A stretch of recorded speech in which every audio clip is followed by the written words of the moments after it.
How are you now, sandwich fans? Sandwich Dad here. I got an email the other day from my pal Doug, aka Dead Chef, and he asked me if I could recreate what his family calls the big sandwich. Now, if you all know Sandwich Dad, you know I can't resist a big sandwich. But as I'll probably be the only one eating it, I'm going to make it slightly less big. Maybe a third of a French loaf, rather than the whole thing. So for this single portion of the big sandwich, we're going to start off with some kielbasa. Dead Chef uses the skinless kind. I've got the skin-on kind, so we are going to have to peel it here. This is a co-op kielbasa, known locally more often as a garlic coil. Still a type of kielbasa sausage, though. I was instructed to cut it however I like, and I almost went lengthwise. But in the end, I settled for some on-the-bias medallions, because that's normally how I would probably prepare it.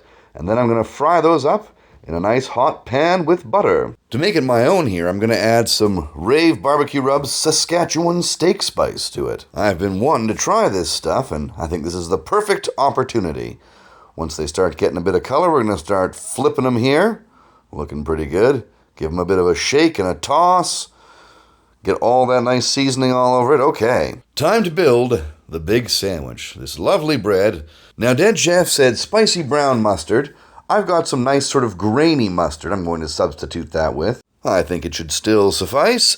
Get that covered on both sides, and then we can start loading up our fried kielbasa with Saskatchewan steak spice. Look at that. This sandwich is already such a vibe, as the children say. But now we're going to add some sauerkraut to it. Drained sauerkraut, that is, and then a few slices of Swiss cheese. And what happens next? Well, we're going to put it in a pan, and we're going to put it in the oven for 6 to 8 minutes.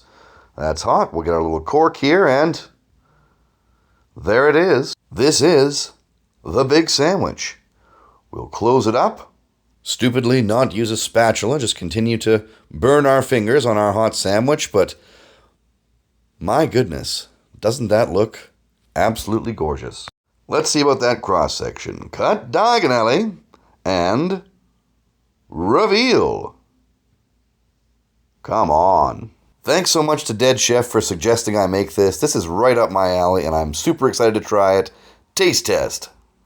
Always a good sign when the first bite is a massive cheese pull.